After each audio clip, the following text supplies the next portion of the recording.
Om Sai Ram. This is Sai Satcharitra, chapter 23. Yoga and Onion. Shama cured of snake. Bite. Cholera ordinance broken. Ordeal of Guru Bhakti. Preliminary. Really, this Jiva, human soul, transcends the three qualities, that is, Sattva, Rajas, and Tamas. But being deluded by Maya, he forgets his nature, which is existence, knowledge, bliss, and thinks that he is the doer and enjoyer, and thus entangles himself in endless miseries and does not know the way of deliverance. The only way of deliverance is loving devotion towards the Guru's feet. The great player or actor Lord Sai has delighted his bhaktas and transformed them into himself, his nature. We regard Sai Baba as an incarnation of God for reasons already stated, but he always said that he was an obedient servant of God.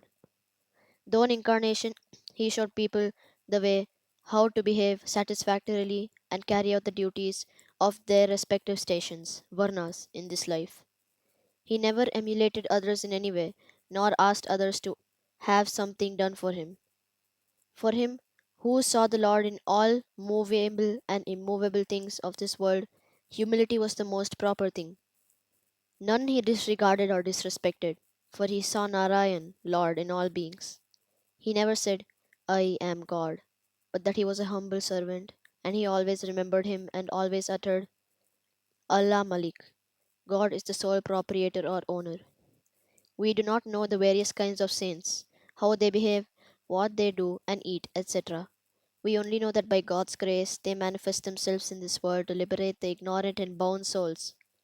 If there be any store of merits on our account, we get a desire in listening to the stories and leelas of the saints, otherwise not. Let us now turn to the main story of this chapter, Yoga and Onion. Once it so happened that a sadhak of yoga came to Shirdi with Nana Sahib Chandorkar. He had studied all the works on yoga, including the Yoga Sutras of Patanjali, but had no practice experience. He could not concentrate his mind and attain samadhi even for a short time. He thought that if Sai Baba pleased him, he will show him the way to attain samadhi for a long time. With this object in view, he came to Shirdi, and when he went to the masjid and he saw Sai Baba eating bread with onion. On seeing this, a thought arose in his mind. How can this man eating stale bread with raw onion solve my difficulties and help me? Sai Baba read his mind and said to Nana Sahib, O Nana, he who has the power to digest onion should eat it and none else. Hearing this remark, the yogi was wonderstruck and then fell at Baba's feet with complete surrender. With pure and open mind, he asked his difficulties and got their solution from Baba. Thus, being satisfied and happy, he left Shirdi with Baba's Udi and blessings. Shama cured of snake bite. Before Hemad Pant begins the story, he says that about the jiva that it can be very well compared with a parrot, and that they both are bound, the one in the body and the other in a cage. Both think that their present bound state is good for them. It is only when a helper, that is, Guru, comes and by God's grace opens their eyes and liberates them from their bondage, that their eyes are open to a greater and larger life, compared to which their former limited life is nothing. In the last chapter, it was shown how Baba anticipated the calamity that was to befall on Mr. Mirikar and rescued him from it. Now let the readers hear a story grander than that. Once Shama was bitten by a poisonous snake. His little finger of the hand was stung, and the poison began to spread into the body. The pain was also severe, and Shama thought that he would pass off soon. His friends wanted to take him to the god Viroba, where such cases were often sent, but Shama ran to the masjid, to his Viroba, Sai Baba. When Baba saw him, he began to scold and abuse. He got enraged and said, "Oh, vile Bathurdia, priest, do not climb up. Beware if you do so." And then roared, "Go, get away, come down." Seeing Baba thus red with wrath, Shama was greatly puzzled and disappointed. He thought that the masjid was his home and Sai Baba his sole refuge. But if he was driven away like this, where should he go? He lost all hope of life and kept silent. After a time, Baba became normal and calm when Shama went up and sat near. Then Baba said to him, "Don't be afraid. Don't care a jot. The merciful fakir will save you. Go and sit quiet at home. Don't go out. Believe in me and remain fearless and have no anxiety. Then he was sent home. Immediately afterwards, Baba sent Tatya Patil and Kaka Sahib Dikshit to him with instructions to the effect that he should eat what he liked, should move in the home, but should never lie down and sleep. Needless to say that these instructions were acted upon and Shama got all right in a short time. The only thing to be remembered in this connection is this: the words of Baba or the five syllabled mantra, that is, go, get away, come down, were not addressed to Shama, as it apparently looked, but they were a direct order to the snake and its poison not to go up and circulate through Shama's body, like others well versed in Mantra Shastra. He had not to use any incantation, charged rice or water, etc. His words only were most efficacious in saving the life of Shama. Anyone hearing this story and other similar ones will beget firm faith in the feet of Sai Baba, and the only way to cross the ocean of Maya is to remember ever the feet of Baba in the heart. Cholera epidemic. Once, cholera was raging virulently in Shirdi. The residents were much frightened and they stopped all communication with the outside people. The panchas of the village assembled together and decided upon two ordinances as a remedy to check and put down the epidemic.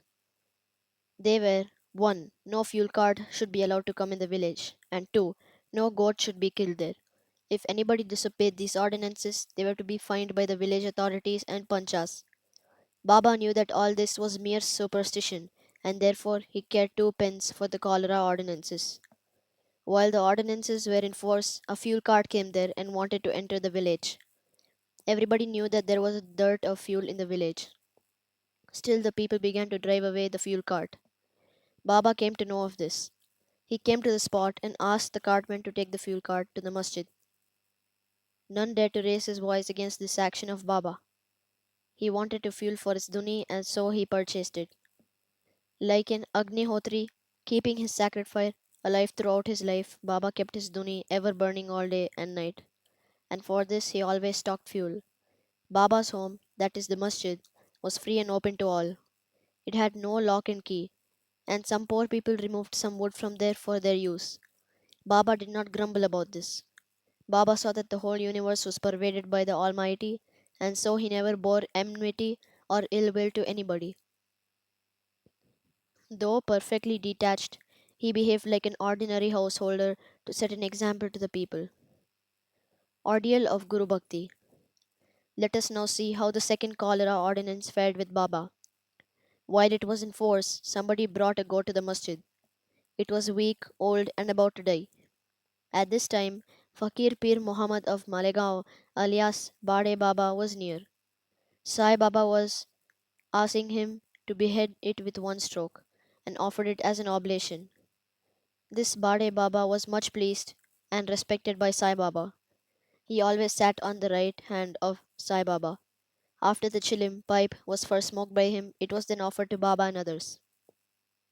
After the dishes were served at the time of taking meals at noon, Baba respectfully called Bade Baba and made him sit on his left side, and then all partook of food. Baba paid him also daily rupees 50 out of the amount collected as dakshina. Baba accompanied him 100 paces whenever he was going away. Such was his position with Baba. But when Baba asked him to behead the goat, he flatly refused, saying why it should be killed for nothing. Then Baba asked Shama to kill it. He went to Radha Krishna Mai and brought a knife from her and placed it before Baba. Knowing the purpose for which the knife was taken, Shri recalled it. Then Shama went to bring another knife, but stayed in the Vada and did not return soon. Then came the turn of Kaka Sahib Dikshit. He was good gold, no doubt, but had to be tested. Baba asked him to get a knife and kill the goat. He went to Sathe's Vada and returned with a knife. He was ready to kill it at Baba's bidding. He was born in a pure Brahmin family and never in his life knew killing. Though quite averse to do any act of violence, he made himself bold to kill the goat. All the people wondered to see that Bade Baba, a Mohammedan, was unwilling to kill it, while this pure Brahmin was making preparations to do so. He tightened his dhoti and with a semicircular motion raised his hand with the knife and looked at Baba for the final signal. Baba said, "What are you thinking of?" Go on, strike. Then, when the hand was just about to come down, Baba said, Stop! How cruel you are! Being a Brahmin, you are killing a goat? Kaka Sahib obeyed and kept the knife down and said to Baba, Your nectar like word is law unto us. We do not know any other ordinance. We remember you always, meditate on your form, and obey you day and night. We do not know or consider whether it is right or wrong to kill. We do not want to reason or discuss things, but implicit and prompt compliance with Guru's orders is our duty and dharma. Then Baba said to Kaka Sahib that he would himself do the offering and killing business. It was settled that the goat should be disposed of near a place called Takya, where fakirs used to sit. Then, when the goat was being removed to that place, it fell dead on the way. Hemant Pant closes the chapter with a classification of disciples. He says that they are of three kinds: 1. First or best; 2. Second or middling; and third or ordinary. The best kind of disciples are those who guess what their gurus want and immediately carry it out and serve them without waiting for an order from them. The average disciples are those who carry out the orders of their masters to a letter without any delay. And the third kind of disciples are those who go on postponing the carrying out of their orders and making mistakes at every step. The disciples should have firm faith, backed up by intelligence, and patience to these. Their spiritual goal will not be distant. Control of breath, ingoing and outgoing, or Hatha Yoga, or other difficult practices are not at all necessary. When the disciples get the above mentioned qualities, they become ready for further instructions, and the masters then appear and lead them on in the spiritual path to perfection. In the next chapter, we will deal with Baba's interesting wit and humor. Bow to Sri Sai, peace be to all, and this brings us to the end of Sai Satcharitra chapter 23.